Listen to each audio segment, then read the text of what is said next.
లోక్సభలో ఒక అస్త్రంగా కాబోతుంది, లోక్సభ ఎన్నికల్లో ఒక అస్త్రంగా కాబోతుంది బీఆర్ఎస్ కి.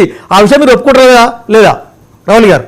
సార్ బీఆర్ఎస్ పార్టీ ఇస్తారా? అమర్జీ ఇస్తున్నా ప్లీజ్. ఈ పార్లమెంట్ ఎన్నికలకు బీఆర్ఎస్ పార్టీకి రెలెవెన్స్ లేదు. అమర్జీ ఇస్తున్నా ప్లీజ్. వాళ్ళు ఏదో ఒక అంశాన్ని తీసుకొని ఇప్పుడు రెలెవెంట్ దానికి ప్రయత్నం చేస్తున్నారు. రాష్ట్ర డెవలప్మెంట్ లో భాగంగా ఇప్పుడు అదాని సంస్థతో పాటు అనేక సంస్థలు కూడా ముందుకు వచ్చినాయి. ఒక అదానికే ఇవ్వలే, హోల్ అండ్ సోల్ గా అనేకమైన సంస్థలు కూడా ముందుకొచ్చి ఈ రోజు పెట్టుబడి పెడుతున్నాయి. టాటా గానీ, గోద్రేజ్ గానీ, మిగతా కంపెనీలు గానీ పెట్టడానికి రెడీగా ఉన్నాయి. కాబట్టి ఎవరికి ఏ రకంగా కేపబిలిటీ ఉంటుందో ఆ స్థాయిలో పెట్టుబడులు పెట్టడానికి ముందుకు వస్తున్నారు. హోల్ అండ్ సోల్ గా మీరు ఆదానికే మొత్తం ఇచ్చేయలే కదా, 12,000 కోట్ల పెట్టుబడులు ఇస్తున్నారు మీకు. స్వాగతించాలి, పెట్టుబడులు రావాలని స్వాగతించాలి. ప్రభుత్వం చేసే పనులను తప్పించుకొని ప్రైవేటీకరణ చేస్తే దాన్ని తప్పు పట్టాలి అంటున్నాం. ప్రభుత్వం 100% చేసే పనులు చేస్తుంది. రమణి గారు వినండి, ఇప్పుడు కాంగ్రెస్ పార్టీ 10 సంవత్సరాలు ఏదైతే వ్యాపారంలో పెట్టుబడులు తీసుకొచ్చిందో అది చాలా దుర్మార్గంగా తీసుకొచ్చింది. అనేక రకాల స్కాములు జరిగినాయి. 2005 దగ్గర నుంచి డిజిన్వెస్ట్మెంట్ చేయడంలో 2014 గవర్నమెంట్ పోతుంది అనగా కూడా మారుతి సుజుకీలో ఏదైతే వాళ్ళ వాటా ఉన్నదో అతి తక్కువ ధరకు, అప్పుడు ఆ రోజు కూడా ఎన్డీఏ ప్రతిపక్షంలో ఉండి 800 రూపాయల షేర్ ఎట్లా అమ్ముతారు మీరు మార్కెట్ లో అంటే వాళ్ళు అమ్మడం జరిగింది. ప్రణబ్ ముఖర్జీ గారు ఫైనాన్స్ మినిస్టర్, కావాలంటే you can go and verify the facts. So 2014 జనవరిలో కూడా, అంటే ఇంకొక 3 నెలలు అయితే వాళ్ళ గవర్నమెంట్ పోతుంది అనగా కూడా వాళ్ళు ఆ పని చేయడం జరిగింది. సో వాళ్ళు చేసిన పద్ధతి సార్, ఒక సమయంలో 2006-7 సమయంలో capital goods imports is higher than oil imports.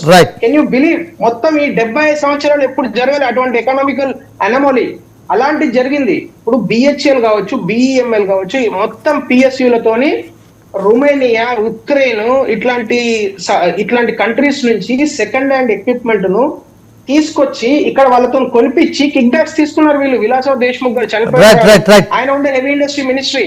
ఇలా స్కాములు చేసిన పద్ధతి కాంగ్రెస్ పార్టీది. మళ్ళీ మీరు స్కాములు కాదండి, ఈ రోజు షిప్పింగ్. నేను ఇంకొక మాట చెప్తా వెంకట్ గారు, చాలా ఇంపార్టెంట్, అందరు వినాలి. తెలంగాణలో కూడా 2014 కన్నా ముందు ఒక సంస్థ, నేను సంస్థ పేరు చెప్పాను, ఆ సంస్థకు జస్ట్ 3,000 కోట్ల ఆర్డర్ బుక్ ఉండే. ఒకటే ఒక సంవత్సరంలో 3,000 కోట్లు 70,000 కోట్లు అయింది. ఎట్లా నమ్ముతారండి ఆ సంస్థను? ఆ సంస్థకు ఈ రోజు ఆ సంస్థకు వత్తాసు పలుకుతూ గవర్నమెంట్ మారిన తర్వాత కాళేశ్వరం మీద ఏదైతే శ్వేతపత్రము, ఆ పత్రము, ఈ పత్రము అని చెప్పారు కదా, అలాంటి చెప్పిన పెద్ద మనుషులు ఇప్పుడు ఇప్పటి వరకు దాని మీద ఒక single judge, first CBI enquiry అయిపోయింది, అది చేయలేదు. సింగిల్ జడ్జి బెంచ్ అన్నాడు, అది చేయలేదు. అది మొత్తం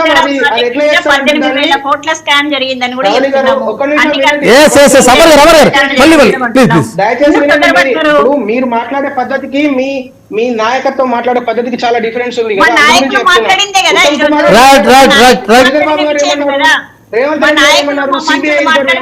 కదా.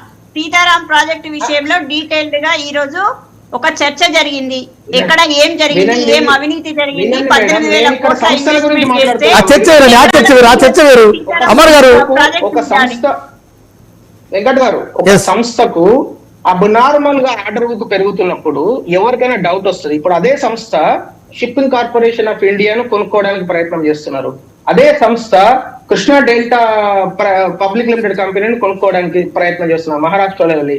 అదే సంస్థ ఈ రోజు ఎలక్ట్రికల్ బస్సెస్ కింద ఏపీఎస్ మన టిఎస్ఆర్టీసీకి బస్సుల టెండర్ వాళ్ళు తీసుకున్నారు. అంటే దీని అర్థం ఏంటండి? కిక్ బ్యాక్స్ లేవా దానిలో? ప్రతి దానిలో ఈ బీఆర్ఎస్ ప్రభుత్వం ఆన్సర్ చేయాల్సిన, బీఆర్ఎస్ పార్టీ ఆన్సర్ చేయాల్సిన అవసరం లేదా? వాళ్ళు ఏ విధంగా చేశారు? 3,000 కోట్లు ఏంది, ఒక సంవత్సరంలో 70,000 కోట్లు ఎట్లా మారుతుందండి? ప్రూఫ్స్ ఉన్నాయి, యాన్యువల్ రిపోర్ట్. మళ్ళీ ఎక్కడికో పోతున్నారు. రైట్, కొత్తపల్లి గారు లేదు వెంకట్ గారు, మీకు ఒక సంస్థను మీరు టార్గెట్ చేసేటప్పుడు, ప్రైవేట్ లిమిటెడ్ కంపెనీని, మీరు దయచేసి అర్థం చేసుకోవాల్సిందంటే మీ పాలసీ ఏందో మీరు క్లియర్ చేయాలి.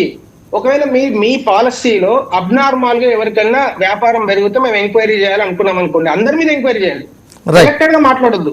నేనేం అది అదాని మీద నాకేం ప్రేమ అంటే లేదు, ఇప్పుడు ఇంకో సంస్థ మీద రైట్ ఒక్క సెకండ్ రవీంద్ర గారు ఎమ్మెల్సీ గారు పాలసీ క్లియర్ ఒక్క సెకండ్ అమర్ గారు ప్లీజ్ ఒక సైడ్ వచ్చేసరికి మీరు సంస్థలు ఒక్క నిమిషం అమర్ గారు ఇంకో ఒక్క సైడ్ సెకండ్ వచ్చేసరికి ఎవరైతే కిక్ బ్యాక్స్ ఇస్తారో వాళ్ళతోనైతే సంస్థలు right right right right MLC గారు ఒక చిన్న ప్రశ్న ఎమ్మెల్సీ గారు ఒక చిన్న ప్రశ్న ఇవాళ మంత్రి కొంచెం మన మాజీ మంత్రి హరీష్ రావు గారు మాట్లాడుతూ కేటీఆర్ గారు మాట్లాడుతూ కాంగ్రెస్ మేనిఫెస్టోనే మా అసలు శిశుల ఆయుధం ఎన్నికల్లో అన్నారు నిజమా? కాంగ్రెస్ మేనిఫెస్టో సంబంధించి అమలుకు సంబంధించి వారు 100 రోజులు గడువు పెట్టుకున్నారు. 100 రోజుల గడువు వరకు మీకు ఖచ్చితంగా దాని గురించి ఏమైంది అని ప్రజలు అడుగుతున్నారు. ప్రజల పక్షాన మేము ఖచ్చితంగా గుర్తు చేస్తూనే ఉంటాం.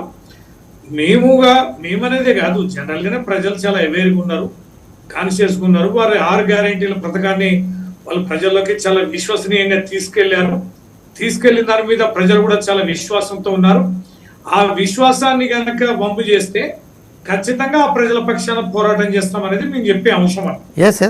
వారిచ్చిన గడువు కానీ వారిచ్చిన హామీ కానీ ఆ గడువు లోపల హామీని అమలు పరచాల్సిన బాధ్యత కాంగ్రెస్ పార్టీ మీద, కాంగ్రెస్ ప్రభుత్వం పైన ఉంది. ఆ బాధ్యతను కనుక విస్మరిస్తే, ఆ బాధ్యతను కనుక నిర్వర్తించకపోతే ఖచ్చితంగా మా పార్టీ ప్రజాక్షేత్రంలో ఉంది, ప్రజల తరఫున పోరాటం చేస్తుంది అనేది మేము చెప్పాల్సి. రవల్ గారు ఇందాక హరీష్ రావు గారు మాట్లాడుతూ అన్నారు కాంగ్రెస్ మేనిఫెస్టోనే మా ఆయుధం అని.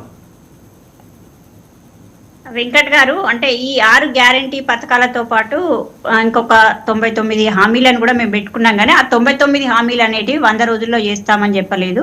ఈ 6 గ్యారంటీలు మాత్రము, గ్యారంటీ అంటే 100 రోజుల్లో పూర్తి చేసే వాటిని గ్యారంటీ స్కీమ్ గా పెట్టుకున్నాం. నేను కూడా మేనిఫెస్టో